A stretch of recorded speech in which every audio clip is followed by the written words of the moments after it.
Welcome back to a brand new video on the channel, guys. So we now have Championship football returning tonight, guys. After an international break, thank God, we do have Championship football returning. And this weekend, we have some really good games to go ahead and predict. So I'm sure you guys know how this series works by now. In the description down below, I will leave all this weekend's fixtures so you guys can easily go ahead and make your score predictions. And then if you do successfully manage to get any of them correct, your comment may be included into the next video. And there are a few tricky ones in there to go ahead and predict, so I'm interested to see what you guys are saying for this one. So if you guys do go and truly enjoy the video, make sure you do leave a like. It is always massively appreciated. As well as that, please do subscribe for some regular Championship content. But apart from that, let's go ahead and hop into some of these games. So to start it out, we have a Midlands derby going on tonight between Birmingham and West Brom. Quite an interesting one to go ahead and predict. Obviously, West Brom are coming into this one with the better form, winning 3 of their last 5 games in the Championship, whereas Birmingham are still chasing their first win of the season. They have gone ahead and drawn 4, and you could argue, you know, some of their performances deserve to get a win, but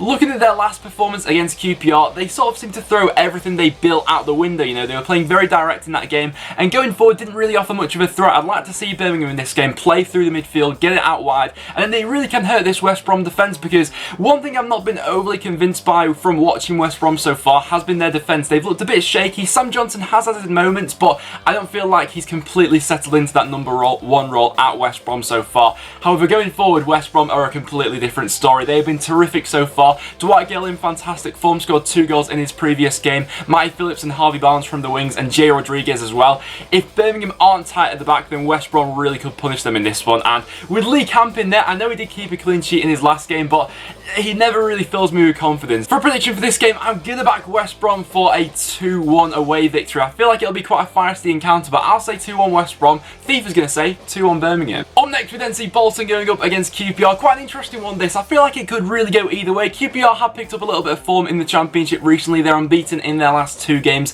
and they've also kept 2 clean sheets in those 2 games. Going up against Bolton, who have been a decent side so far this season. In their last game, picking up a 2-2 draw against Preston North End. One thing that I would say about Bolton is when they're actually on the ball, they're actually a really good side. I feel like a lot of teams underrate Bolton for how good they can be when they are in possession of the ball. I feel like sometimes, you know, without the ball, they can be a little bit lackadaisical in defence, sometimes conceding some sloppy goals. But this one, I'm going to say it's going to finish as a 1-1 draw. I feel like QPR will get a couple of breaks on the counter-attack, and their forward 2 of Hemed and Wells, I think, are quite good for the Championship.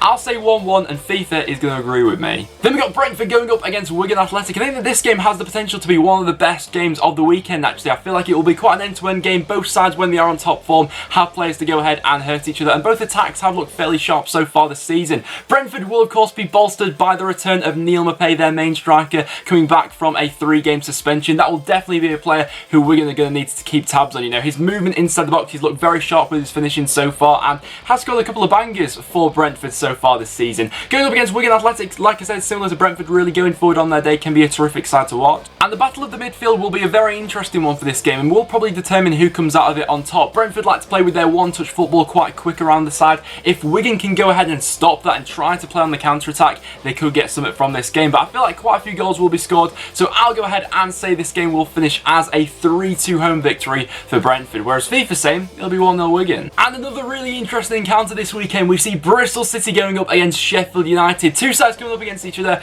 who are in some fantastic form at the moment. Bristol City have won their last 3 games in the Championship, going up against Sheffield United, who have won their last 4, and both sides with their last performance in the Championship were both absolutely superb. Bristol City beating Blackburn Rovers by 4-1, and of course Sheffield United beating Aston Villa 4-1. Both sides have got players who could hurt each other. Jeju returning for Bristol City now. He was looking sharp in that game against Blackburn Rovers. The link-up play between him and Vyman will be something really nice to watch this season, and there's quite a bit of positivity going around Bristol City at the moment with the way they're playing. You know, you could argue that Bristol City are one of those quite inconsistent sides, as in they can have 45 minutes where they're absolutely all over the place, and then in the second half they completely turn it around and look like a different side. Going up against this Sheffield United side, who some of their new signs have really gone ahead and bedded in well so far. Ollie Norwood has looked terrific for them, and John Egan's looked good at the back, and so has Dean Henderson in goals. So Billy Sharp also been a player for Sheffield United who's been on top form so far, and this is a really tough one to call. I think that there will be goals in this game, and I'll say it'll finish as a 2-2 draw. I think it'll be an entertaining one. FIFA same, it'll be 3-0 Bristol City. With Hull going up against Ipswich Town, I feel like this will be a big opportunity for either side to go ahead and claim 3 points in this one. Ipswich still chasing their first win of the season, and Hull City also lingering around the bottom of the table, only going ahead and picking up 1 win so far in the Championship. It'll be an interesting game to see how Paul Hurst, the Ipswich manager, approaches this one. I don't necessarily feel as if he completely knows his best starting 11 so far, especially with going forward. Ipswich have looked a little bit weak at times, and defensively from set pieces is also a place where I feel like Ipswich are quite vulnerable. They've considered a few of them so far this season. Going up against Hull City, who themselves defensively haven't been brilliant so far, and I feel like there's a draw written all over this one really, so I'll go ahead and predict this one to finish as a 1-1 draw. With FIFA saying it'll also be a 1-1. Then up next we have a really feisty game, and I'm really looking forward to seeing what the outcome of this game is going to be. We've got Millwall going up against Leeds United. Both sides are coming into this one with opposing form really. Millwall in the Championship have lost their last 3. Their last game against Swansea, somehow they lost that 2-1 while they were playing the majority against 10 men. I'm not sure how they lost that in the end. Going up against Leeds, who are currently sat at the top of the Championship. However, coming into this one, Leeds don't have the best of news. They picked up quite a few injuries over the international break. Kamal Roof could be out for up to 3 weeks with a calf injury. Pablo Hernandez from 4 to 5 weeks with a hamstring injury. Berardi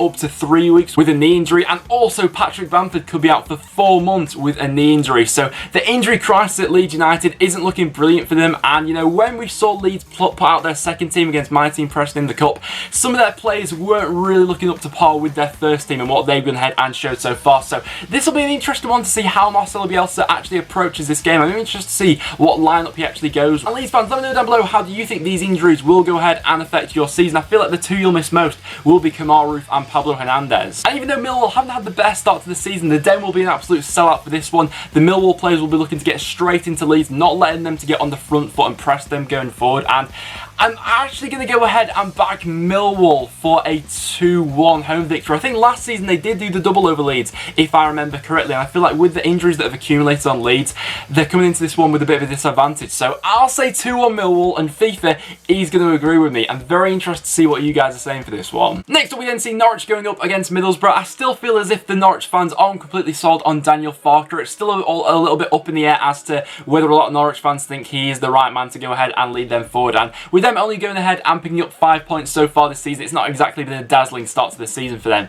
In their last game, of course, drawing 1-1 with their rivals Ipswich Town. Going up against Middlesbrough, who have managed to keep 5 consecutive clean sheets in the Championship, which is an absolute joke. Their defence has been absolutely solid so far, you know. That performance against Leeds United, they really dug into that one to go ahead and grind out the 0-0 draw in the end. But in this one, I feel like Middlesbrough will need to be a lot more expressive going forward. You know, Norwich defensively, I think they have shown quite a few cracks so far this season as to if you do put them under quite a bit of pressure, then mistakes will be made. But will Middlesbrough manage to keep another clean sheet in this one? I'm not so sure. Norwich going forward so far this season have actually looked quite good. Timu Pukki, Jordan Rhodes have had some good link-up play so far, and Onel Hernandez drifting in behind and out from the wing has looked fairly good so far as well. But for a prediction, I am going to fancy Middlesbrough for quite a convincing 3-1 away victory. With the way they're going under Tony Pulis at the moment, they're a team who has an identity, they know how they want to play, and that's sort of the opposite of Daniel Farke and Norwich at the moment. So I'll say 3-1 Middlesbrough. FIFA's going to say 2-1 Norwich. Then we've got my team Preston going up against Reading. I don't think that either set of fans will be really confident going into this one really. With how both clubs have started the season, Reading currently sat bottom of the Championship, yet to win a game so far, and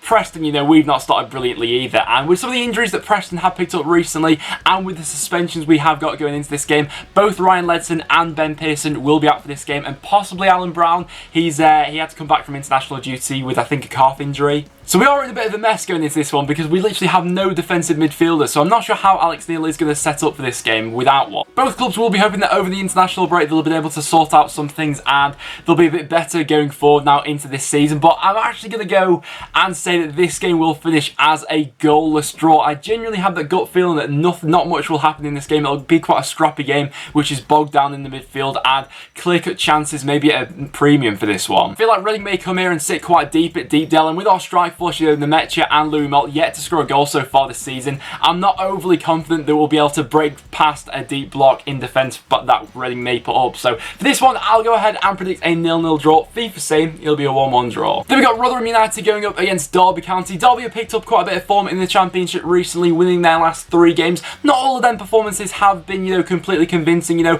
most notably the games against Hull and Ipswich where they did go on to win those games. Not the best performance over a full 90 minutes, but one thing you would say to Derby is they are really grinding out the results at the moment, and they're building on, you know, what they started with Frank Lampard at the start of the season, and some of their attacking players especially are really starting to come into form now. You know, players like Josephine and Martin Waghorn are really looking good lately. Going up against Rotherham, who so far at home haven't actually looked too bad. Both their wins that they've picked up so far in the Championship have both come at home, so Derby going to need to be mindful of that. Going forward on the counter-attack, they've got players who can hurt you from set piece as well. They look fairly good and offer a threat from them, although I do feel as if Derby's quality will show through eventually in this game. So for a prediction, I'll back Derby for a 2-0 away victory, and FIFA's going to say it'll be a 1-1 draw. Then we got Sheffield Wednesday going up against Stoke City, and with the form that Sheffield Wednesday have been showing recently, I wouldn't put it past them for them to go ahead and pick up another win in this game. They've won their last 3 games in the Championship, and going up against Stoke City, who have been a bit of a flop so far really. After they went ahead and picked up their first win of the season a couple of weeks ago against Hull City, we thought that they may have turned the corner in the Championship, but then the week after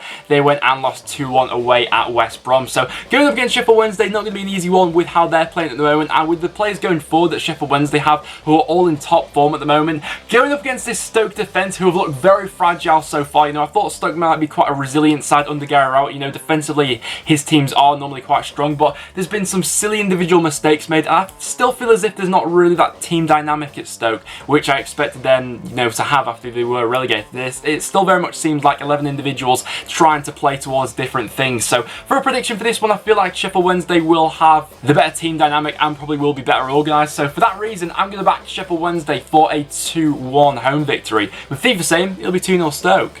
Then we see Swansea going up against Nottingham Forest. Swansea so far this season, still one of those sides who are really hard to predict. You never really know what you're going to get with Swansea, but in their last game, of course, picking up a 2-1 away victory at Millwall in quite dramatic conditions, actually. Obviously, they were down to 10 men, and then they picked up a late winner thanks to Ollie McBurney. Going up against Nottingham Forest, who so far have been a little bit of a disappointment, really. You know, with all the money they spent in the summer, the performances haven't really been reflective of that, especially in their last game against Brentford, which they lost 2-1. You know, the first half performance from Forest in that game especially, they were absolutely all over the place, and no one really looked like they knew what they were doing. So after the international break, maybe they'll have a bit more cohesion about this team. You know, Karanka would have drilled a few more things into them perhaps, but they've definitely got the players in that team to go ahead and turn it around. You know, it's a very talented squad, that Forest side, but still there just seems to be something off about it so far this season. I don't know whether that's the players themselves or the management or a mixture of both. Forest fans, let me know down below what you think has gone wrong for you so far, but it is still very early days. Swansea though have got players going forward who have been very good so far this season. Ollie McBurney, like I've already mentioned. I really hope to see Jefferson Montero start more games for Swansea so far, because whenever I've seen him play, he has been absolutely superb. He changed the game that they had against Millwall, and the same with the game they had against Sheffield United as well. But for a prediction, I'm going to fancy Swansea for a 2-1 home victory at home. They've looked alright so far this season, and FIFA's going to say it'll be 2-0 Forest. Then for our final game, we got the evening kickoff on Saturday between Blackburn Rovers and Aston Villa, and Blackburn, of course, coming off the back of that 4-1 away defeat they had last time against Bristol City. They'll be looking to put that behind them as soon as possible, because before that game they were actually looking quite good in the Championship. That was their first defeat of the season. Going up against this Aston Villa side, who themselves are coming off the back of a bit of a battering against Sheffield United. They themselves lost 4 in that game, and they were absolutely all over the place. So both teams will be looking to rectify their recent performances, although Aston Villa in general so far this season, they've only lost 1 game, but their performances haven't been very convincing. But you must say that Steve Bruce has some fantastic options for this Aston Villa side going forward. I'll be interested to see if he goes with 2 up front for this game